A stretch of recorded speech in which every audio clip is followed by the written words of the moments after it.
السلام علیکم، میں ہوں حبیب اکرم اور آپ دیکھ رہے ہیں پروگرام نقطہ نظر۔ آج لاہور میں خاصی گرما گرمی رہی اور پنجاب یونیورسٹی کے طلبہ نے جہاں مال روڈ پہ ہنگامہ کیا وہاں 2 بسوں کو آگ بھی لگا دی، اور اس کے ساتھ وزیر اعظم آج چودھری شجاعت کے گھر بھی تھے اور نواز شریف نے بھی کچھ بیانوں کے جوابات دیے ہیں، اور آئی جی پنجاب کی عدلیہ سے درخواست کہ پولیس افسروں پر ہاتھ ہولہ رکھا جائے، آخر ان کی بھی کوئی عزت ہے۔ اور کراچی کے حالات ایک بار پھر خراب، اور آئی ایس آئی کا سیاسی ونگ کیا ہے، کیسے ہے اور کیوں ہے، اس پر ہم بات کریں گے۔ اور سب سے پہلی خبر شاہد صاحب، آج کا دن لاہور میں تو بہت ہی گرما گرم رہا ہے۔ ہاں سنا تو ہے، گرمی ویسے بھی زوروں پر ہے جی، اور لوگوں کا غصہ بھی بڑھ رہا ہے۔ اور آج کے دن کا بریف میں آپ کو دکھاتا ہوں کہ آج کا دن جو ہے وہ لاہور میں کیسے رہا، یہ ذرا دیکھ لیجیے۔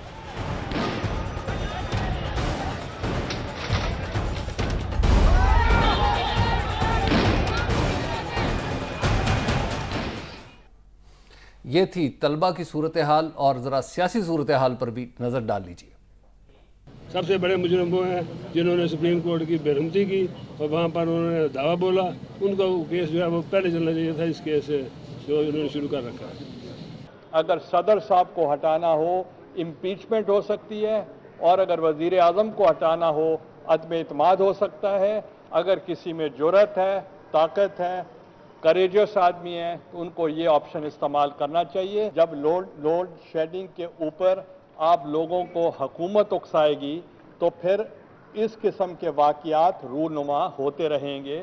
اب جو 4 میری پرائرٹیز ہیں اس میں نمبر 1 پرائرٹی جو ہے وہ بجلی کا ہے، نمبر 2 پرائرٹی جو ہے وہ روزگار کا ہے کہ 1 لاکھ روزگار ہم نے آرڈر کیا ہے۔ تیسری جو ہماری جو پرائرٹی ہے کہ نو نیو ٹیکسز۔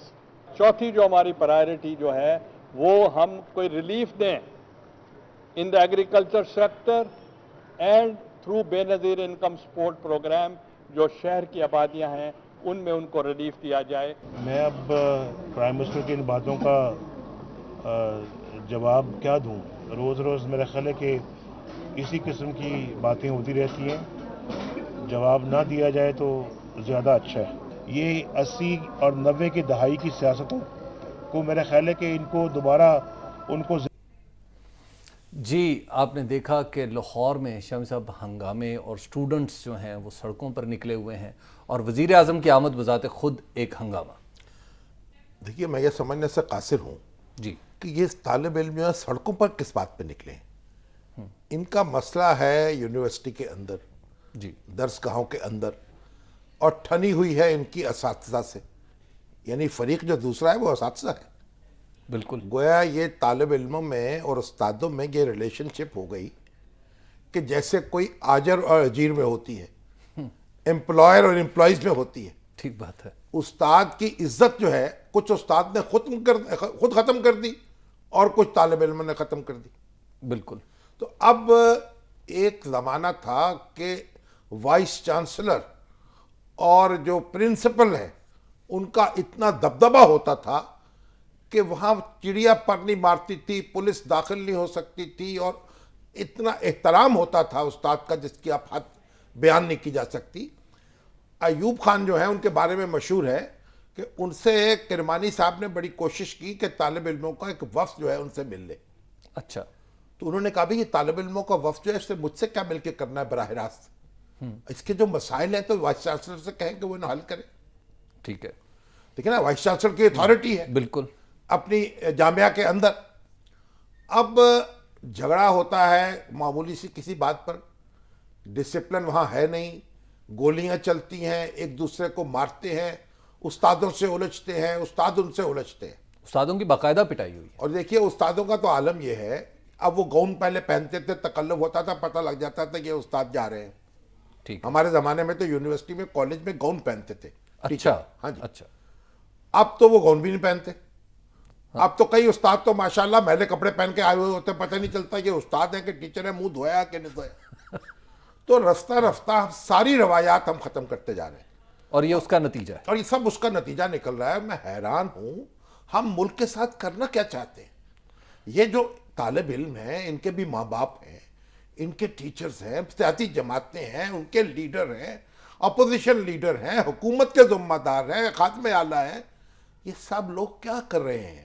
شمس صاحب کل آپ کہہ رہے تھے کہ بسز جلانے والے یا املاک کو نقصان پہنچانے والوں کے خلاف بلا امتیاز کارروائی ہونی چاہیے. بالکل ہونی چاہیے. اب 2 بسیں آج جلا دی گئی. 2 بسیں آج کس خوشی میں؟ اچھا آج مسئلہ ہے اسٹوڈنٹس کا, بچوں کا, اس کی ذمہ داری آپ کس پہ ڈالیں گے؟ اس کی ذمہ داری بھی ان کے بچوں کے اوپر ہے, ان کے والدین پر ہے, ان کے استادوں پر ہے, حکومت پر ہے.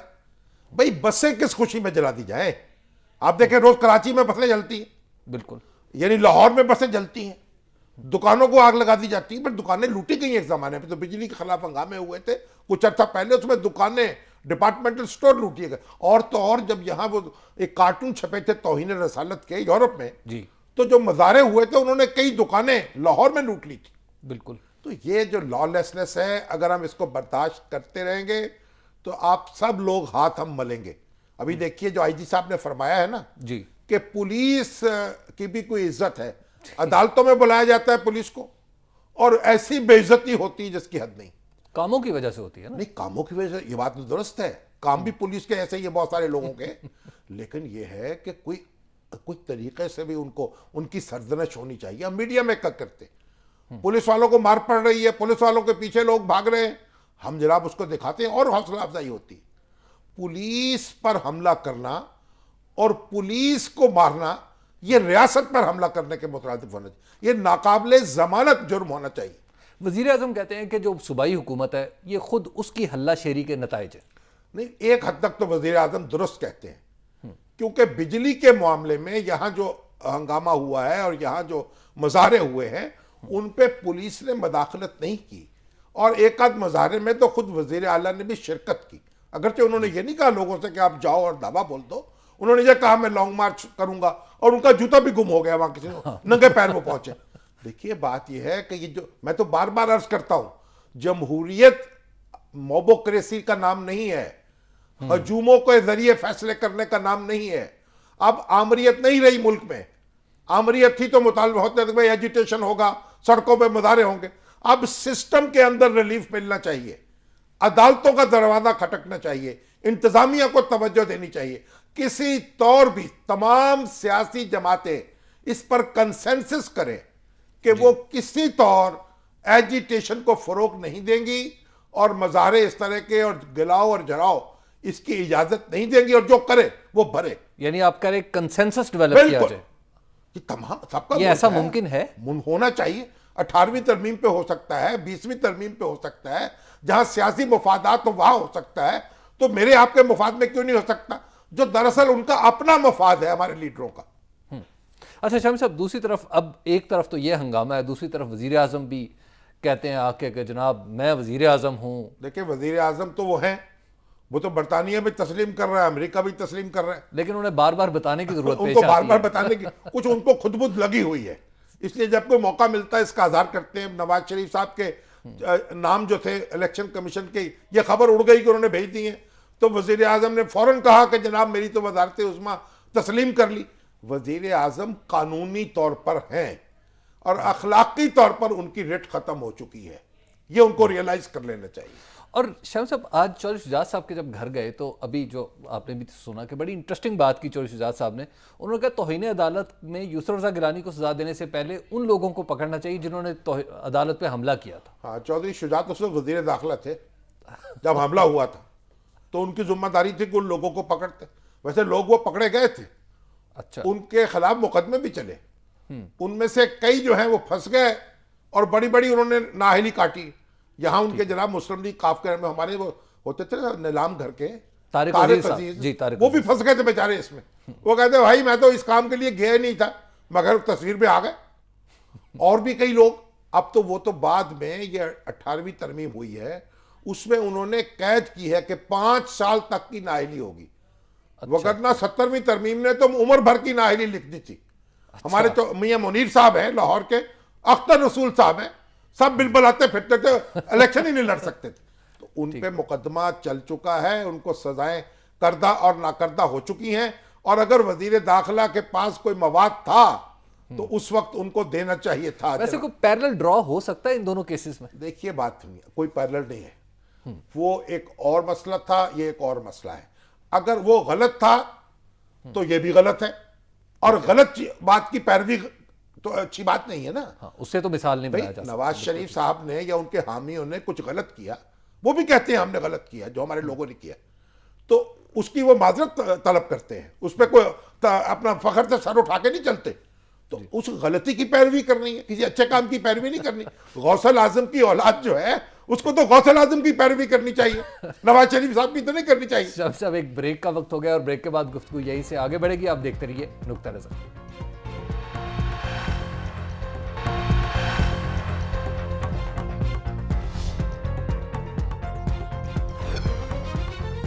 نقطہ نظر میں ایک بار پھر خوش آمدید. شمس صاحب آپ کہہ رہے تھے کہ عدلیہ ایک پولیٹیکل آپشن بنا رہی ہے. نہیں, عدلیہ نہیں بنا رہی, ہاں لوگ بنانے کی کوشش کر رہے ہیں عدلیہ کے ذریعے.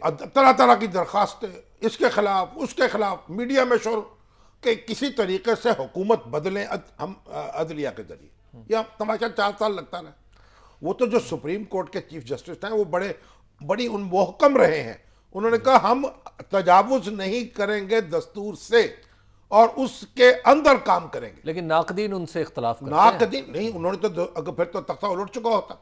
جی. اب میں نے تو اچھا ناقدین جو ہیں انہوں طرح طرح کی درخواستیں, جن کو کوئی گھر والے ووٹ دینے کو تیار نہیں ہے, وہ بھی سپریم کورٹ میں درخواست لے کے کھڑے.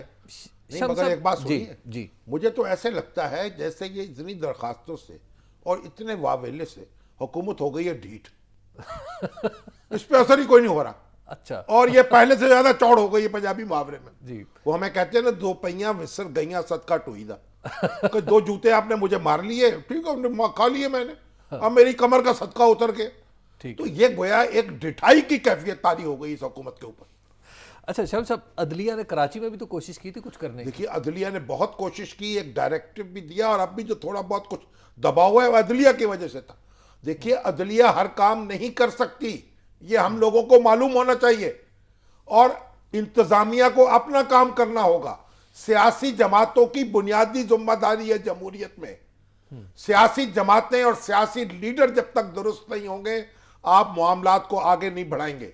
چینج آئے گی تو سیاسی قیادین کے قیادت کے ذریعے آئے گی. یعنی گویا اس معاملے پہ تو پھر عدلیہ اور سیاست یہ الگ الگ چل رہے ہیں. عدلیہ اس کی معاونت کرتی ہے امپروومنٹ کی, عدلیہ ڈرائیونگ سیٹ پر نہیں ہوتی.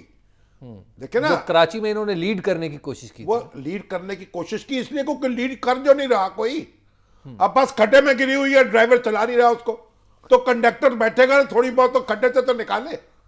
مصیبت یہ ہے کہ انتظامیہ میں نے کہا ڈیٹ ہو چکی جی اور کچھ کرنے پہ تیار. آپ دیکھیے بار بار, آپ پھر جرا مر گئے لوگ, ہر روز لوگ مرتے ہیں اور ٹس سے بس نہیں ہوتا. اور آج تو ایک 12 سالہ بچے کے سامنے اس کے باپ کو مار دیا. باپ کو مار, پتہ نہیں کس قسم کے بے حمیت لوگ آ گئے ہیں, کہاں سے ٹریننگ لے کے آئے, کون کس کے ایجنٹ ہیں, کس نے ان کو جناب مسمرائز کر دیا ہے. کوئی آپ تصور نہیں کر سکتے جو کچھ پاکستان میں ہو رہا ہے, اور پاکستان کے خلاف کیا جا رہا ہے. یہ جو پاکستان ہے یہ بڑی قیمتی چیز ہے. یہ سونا جو ہے نا, سونا اس کو سڑک پہ نہیں پھینکتے. بالکل ٹھیک. یہ پاکستان سونا ہے, یہ ہماری عزت ہے. یہ نہ ہو, اب دیکھیے کشمیر کے لوگ جو ہے نا جی انڈیا کا حصہ بنا لیا گئے زبردستی. انہوں نے مانا, کیوں نہیں مانا؟ اب لوگ اس لیے کہ آزادی جو ہے وہ ان کو حاصل, آزادی سب سے بڑی چیز ہے, بہت بڑی نعمت ہے, بڑی نعمت ہے. اچھا شمس صاحب, جب عدلیہ کی بات کرتے ہیں تو ہماری جو عدلیہ ہے بڑے فنڈامنٹل کوشچنز اٹھا رہی ہے, کبھی ہسٹری کے بارے میں, کبھی سیاست کے بارے میں, کبھی گورننس کے بارے میں. اب جو ایک تازہ سوال ہے وہ یہ ہے کہ آئی ایس آئی کا ونگ کیوں قائم ہوا پولیٹیکل, کس نے قائم کیا؟ سوالات تو بعض تو دیکھیے, ہم تاریخ میں الجھ جائیں, اس بات تو درست ہے, لیکن ایک بات سنیں, یہ قائم تو ہوا نا. بالکل ہوا. اور ذوالفقار علی بھٹو صاحب نے قائم کیا. ٹھیک ہے, ہو سکتا ہے کہ نیک مقصد کے لیے قائم کیا گیا ہو, کیونکہ پاکستان میں بڑی سازشیں بھی تو ہوتی نا اندرونی طور پر, سیاست کے ذریعے بھی ہوتی ہیں. بنگلہ دیش کیسے بن گیا, اگر طرح سازش کیسے ہوئی نا, بالکل ہوئی. جو اس کے کردار تھے بعد میں پتہ چل گیا انہوں نے کیا کیا. بالکل ٹھیک. وہ سازش, مقدمہ قائم ہوا نا, مقدمہ نہیں چل سکا, واپس لینا پڑا, لیکن نتیجہ تو وہی نکلا ہے نا. اس کا مطلب یہ ہے کہ بعض اوقات حقائق جو ہیں وہ سیاست کی نظر ہو جاتے ہیں. بھٹو صاحب نے جب یہ فیصلہ کیا تو عین ممکن ہے کہ ان کے ایسا کوئی مفاسد اندر ہوں, سیاست کے اندر کوئی زہر گھل رہا ہو, آپ ان کو ایک الاؤنس دے سکتے ہیں. ہمارے ہیں پورس بارڈر. آپ افغانستان کے ساتھ دیکھیے, جی بالکل, انڈیا کے ساتھ دیکھیے, کتنا لمبا بارڈر ہے. انہوں نے تو اب وائر لگا لی ہے. اور ادھر آپ دیکھیے افغانستان میں تو آپ جو قبائل جو ہیں آدھے ادھر ہیں آدھے ادھر ہیں, پاسپورٹ کے بغیر آ جا سکتے. تو ایسے بارڈر میں تو انفلٹریٹرز آتے ہیں اور سیاست کے ذریعے بھی قوموں کو برباد کیا جاتا ہے, پیسے لگائے جاتے ہیں. اس کا مطلب آپ اس فیصلے کو جسٹیفائڈ سمجھتے ہیں؟ نہیں, یہ میں کہتا ہوں ہو سکتا ہے نیت نیک ہو, ٹھیک ہے, لیکن جو کچھ بعد میں ہوا وہ نیک نہیں تھا. ہاں وہ تو پھر سیاسی حریفوں کو زچ کرنے کے لیے یہ کام کیے گئے. اور ابھی تو دیکھیے باقاعدہ لکھ دیا گیا ہم پولیٹیکل پارٹیز کو فنڈنگ کر سکتے ہیں ان کے لیے. یہ ضابطہ بنا دیا. بھٹو صاحب کو لکھنے کا بہت شوق تھا. اچھا, انہوں نے یعنی کرامین کاتبین جو ہے نا منکر نکیر, ان کا بھی کام آسان کیا ہے. نامہ اعمال بھی خود ہی لکھتے چلے گئے. ان کی اگر آپ تحریریں پڑھیں, ان کے نوٹس پڑھیں, ان کے کوئی چیز ایسی نہیں ہے جو انہوں نے لکھی نہ ہو. حتیٰ کہ الیکشن کے اندر جو جرلو وغیرہ کا پروگرام تھا وہ بھی سب لکھا ہوا موجود ہے. اچھا, تو بھٹو صاحب کو ہر چیز لکھنے کا شوق تھا. جیسے ڈپٹی کمشنر کو کیا رول دینا ہے, کمشنر کو کیا دینا ہے, ایس پی کو کیسے استعمال کرنا ہے, اس کی کیسے کمیٹی بنانی ہے, ہر چیز لکھی ہوتی تھی. اور یہ انہوں نے آئی ایس آئی کو وہ بھی لکھ دیا. ان کو تو ایفیشنٹ کام کر رہے ہیں. شامی صاحب اس پورے فریم ورک میں اسد درانی نے جو کام کیا یا اسلم بیگ نے جو کام کیا, دونوں ایک دوسرے پہ ڈال رہے ہیں, وہ ٹھیک تھا پھر؟ نہیں, وہ تو یہ کہیں گے نا کہ ہم تو غلام اسحاق خان صاحب تھے اس وقت. جی, ان کی قیادت میں ولولہ انگیز قیادت جو تھی ان کی, اس میں یہ کام کیا. اب میں یہی تو عرض کر رہا ہوں نا, اصل میں ہمیں نظر رکھنی چاہیے مستقبل پر کہ آگے ہم ٹھیک کریں معاملات کو. ماضی کو اتنا نہیں کوریدنا چاہیے کہ ہمیں ایک ہمارا حوصلہ ہی چھوڑ بیٹھے ہیں. جب ایک بریک کا وقت ہو گیا اور بریک کے بعد آپ کے سوالات ہمارے پروگرام کا حصہ ہوں گے. 04236368102 پر آپ کال بھی کر سکتے ہیں تاکہ آپ کے سوالات براہ راست شامی صاحب تک پہنچے. اور ایک بات ذرا نوٹ کر لیجئے کہ جب آپ سوال کر رہے ہوں تو براہ راست شامی صاحب سے مخاطب ہو کے آپ سوال پر آ جایا کیجئے. یہ جو آپ حال پوچھتے ہیں تھوڑا سا اس میں وقت لگ جاتا ہے. دیکھتے رہیے نقطہ نظر.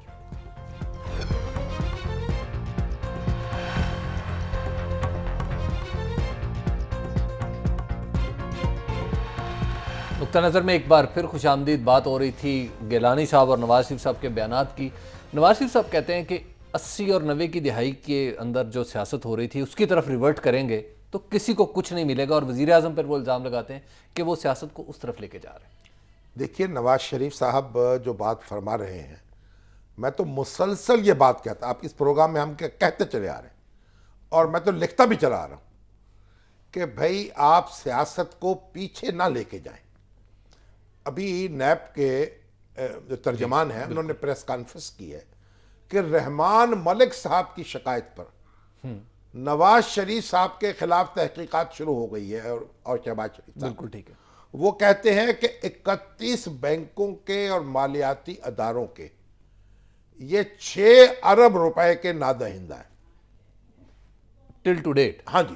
پھر فرماتے ہیں کہ 19 صنعتی ادارے جو ہیں جو شریف خاندان کی ملکیت ہیں ان کے لیے غیر قانونی طور پر قرضے لیے گئے. ٹھیک ہے. پھر کوئی برطانیہ کی کمپنی ہے التوفیق کمپنی, جی جی, اس کو کہتے ہیں کہ کیا $32 ملین یا کتنا وہ کہتے ہیں ان کے نادہندہ ہے. ٹھیک ہے. اور پتہ نہیں کیا کو کچھ منی لانڈرنگ کے واقعات تو کیا انہوں نے بیان کیا ہے. اور نیب کی جو ترجمان ہیں, ایک تو ترجمان ہے نا نیب کے جنہوں نے یہ پریس کانفرنس کی ہے, ایک ان کی ترجمان بھی ہے. اچھا ٹھیک. ہماری بہن ہے عائشہ صدیقہ, جی, وہ ان کی ایڈوائزر بھی ہیں, میڈیا ایڈوائزر, اور ان کی ترجمانی بھی ترجمانی کہہ لیں آپ ان کو. جی. تو انہوں نے یہ فرمایا ہے کہ ہم نے یہ سارے کیسز جو پروسیکیوٹر جنرل ہے اس کو بھیج دیے ہیں. ٹھیک ہے. اور کچھ مقدمات ایسے بھی ہیں جس پہ ہائی کورٹ نے کہا ہوا ہے کہ آپ ان پہ پیش رفت نہ کریں. درست. اب پروسیکیوٹر جنرل کی رائے آئے گی تو پھر اس میں آگے بڑھیں گے. وہ جس طرح امریکہ ہے نا, وہ پاکستان کے بارے میں معلوم ہوتا ہے جی ہم تو انویٹیشن نہیں بھیج رہے شکاگو کا. ہاں.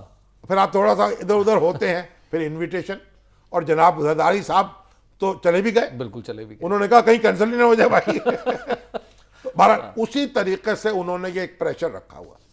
دیکھیے جو زرداری صاحب کے خلاف مقدمات ہیں, جی, جو بے نظیر بھٹو کے خلاف مقدمات ہیں, اور نواز شریف صاحب کے خلاف مقدمے، یہ 12 14 سال پرانے مقدمے، اور یہ اسی سیاست کی یاد اسی سیاست کی یاد ہے۔ ٹھیک ہے، اس سیاست کو ایک طرف رکھ کر میثاق جمہوریت ہوا تھا، بالکل ہوا تھا، نواز شریف صاحب اور بے نظیر بھٹو دونوں نے دستخط کیے، بالکل کیا، ایک دوسرے کو سیاسی لیڈر تسلیم کر کے، ٹھیک ہے، ٹھیک ہے جی۔ بالکل اس کے بعد یہ این آر او ہوا۔ این آر او میں کون فریق تھا؟ افواج پاکستان اور محترمہ بے نظیر بھٹو۔ بالکل ٹھیک ہے، افواج پاکستان کے سپہ سالار تھے پرویز مشرف، ہاں، جنہوں نے NRO سائن بھی کیا تھا، انہوں نے این آر او سائن کیا۔ ٹھیک ہے، انہوں نے کہا جو 12 اکتوبر 1999 کے جو پہلے مقدمے ہیں بیرون ملک میں یا اندرون ملک میں وہ ختم۔ اس کے بعد اس کے جب گواہ کون تھے موقع کے؟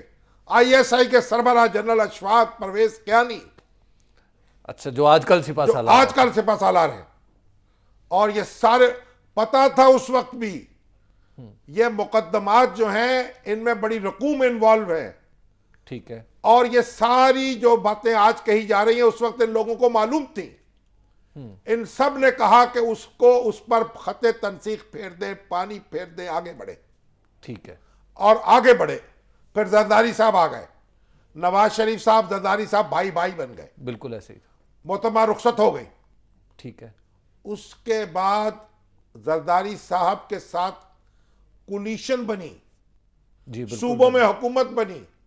زرداری صاحب صدر بنے تو ان کو مبارکباد پیش کی گئی، بالکل ٹھیک ہے، کسی شخص نے ان کی نومینیشن کو چیلنج نہیں کیا، درست، کسی نے ریٹرننگ افسر کے سامنے جا کے نہیں کہا کہ ان کے خلاف یہ الزامات ہیں، ان کو صدر نہیں ہونا چاہیے، یہ ڈسکوالیفائی ہیں، کسی نے ایسا نہیں کیا۔ بالکل نہیں کیا، الیکشن ہو گئے، بڑے بھاری ووٹ لے لیے۔ اب یہ سارے کام آگے چلتے رہے۔ ٹھیک ہے، جب جھگڑا شروع ہوا تو اس کے بعد جناب عدلیہ، اب دیکھیے این آر او نہ ہوتا، جی یہ حکومت قائم نہ ہوتی، بے نظیر نہ آتی، پھر نواز شریف نہ آتے، پھر الیکشن نہ ہوتے، پھر پرویز مشرف نہ جاتے، پھر عدلیہ بحال نہ ہوتی۔ اب سب لوگوں کو سب چیزیں پتہ تھیں، ساری مکھیاں ان کے سامنے تھیں، ٹھیک ہے، انہوں نے اس وقت نگلی، ان کو من و سلوہ سمجھ کر کھایا، بالکل کھایا، ان کو کہا یہ آسمانی مخلوق ہے، اللہ نے بھیجی ہمارے لیے، ہم اسے تنابل کر رہے ہیں۔ بالکل ٹھیک، اور جب وقت نکل گیا اب شور مچانا شروع کر دیا۔ اب کہا زرداری صاحب جو ہیں وہ گردن زدنی ہو گئے، نہ ہماری عدالتوں کو چین، نہ ہمارے لیڈروں کو چین، نہ ہماری اپوزیشن کو چین، اور درخواستوں پہ درخواست۔ شامی صاحب، آپ الزام کس پہ رکھیں گے؟ کیا میں بحثیت الزام مجموعی ہم اپنے یا کسی ایک شخص پہ؟ سب پہ رکھیں گے ہم، اس لیے آپ اس کا نتیجہ کہ رحمان ملک صاحب نے کہا دیکھیے ہمارے بارے میں اگر آپ ایسی باتیں بند نہیں کریں گے تو ہم آپ کے بارے میں ایسی باتیں شروع کر دیں گے۔ ٹھیک ہے، اب وہ ان کے جناب 4 سال کے بعد اب مقدمے لے کے آ گئے۔ ہاں، اب جناب یہ او بھائی ہم ابھی آپ دیکھیے سپریم کورٹ میں وہ چل رہا ہے کیا ISI کا کیس، جی بالکل چل رہا ہے، بھائی ہم قبرستان میں احتساب کر رہے ہیں، قبروں کا احتساب کریں گے، مردوں کو ہم سزائیں دیں گے؟ مستقبل پہ نظر ہونی چاہیے۔ ایک حدیث کے الفاظ ہیں، مسلمان جو ہوتا ہے، جو مومن ہوتا ہے، وہ ماضی میں نہیں پھنستا، اچھا شامی صاحب، مستقبل پہ نظر رکھتا ہے۔ شامی صاحب، جو 80s اور 90s کی سیاست ہے، اس کا نتیجہ یہ ہوا حکومتیں گرتی رہیں، بنتی رہیں، بگڑتی رہیں، اس دفعہ پھر کچھ ایسے امکانات پیدا ہو سکتے ہیں؟ نہیں، ابھی تو اصل میں مسئلہ کیا ہوا ہے، جی، اس وقت صدر کے پاس اختیار تھا، ہاں، اپوزیشن اور صدر مل جاتے تھے اور وزیر اعظم کی چھٹی ہو جاتی تھی، اسمبلی ٹوٹ جاتی تھی۔ ٹھیک ہے، اب وہ صدر کے پاس رہا نہیں۔ پھر جناب فوج تھی، اس سے پہلے فوج آ جاتی تھی، چھٹی ہو جاتی تھی حکومت کی۔ اب فوج بھی بیچاری کسی کام کی نہیں رہی، فی الحال اس کام کی تو نہیں ہے نا، اب تو ملک کے اندر مسئلہ ہے، شمالی وزیرستان، جنوبی وزیرستان، کراچی، بلوچستان، اندر ہی فساد ہے، سرحدوں پہ کیسے آئیں گے؟ وہ بھی آپشن چلا گیا۔ اب آپشن کیا؟ اب آپشن ہے عدالت عظمیٰ۔ شاہد صاحب، یہ آپشن پہ ذرا بات کریں گے، لیکن ایک بریک کے بعد ابھی وقت ہوا ہے بریک کا، ہم گفتگو یہیں سے آگے بڑھائیں گے، دیکھتے رہیے نقطہ نظر۔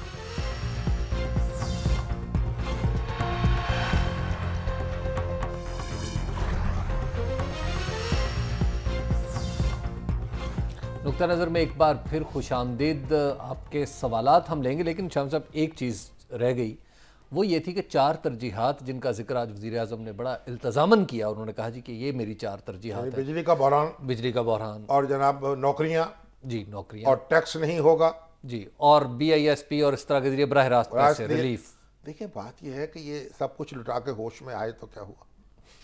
اگر یہ 4 سال پہلے بجلی کی طرف توجہ دے دی جاتی اور کسی بھی قیمت پر بجلی پیدا کی جاتی تو آج ہماری جو انکم ہے، ہمارے جو ایکسپورٹ ہے ہماری، وہ اس میں $5 ارب 7 ارب ڈالر تو زیادہ ہو سکتی تھی آسانی سے.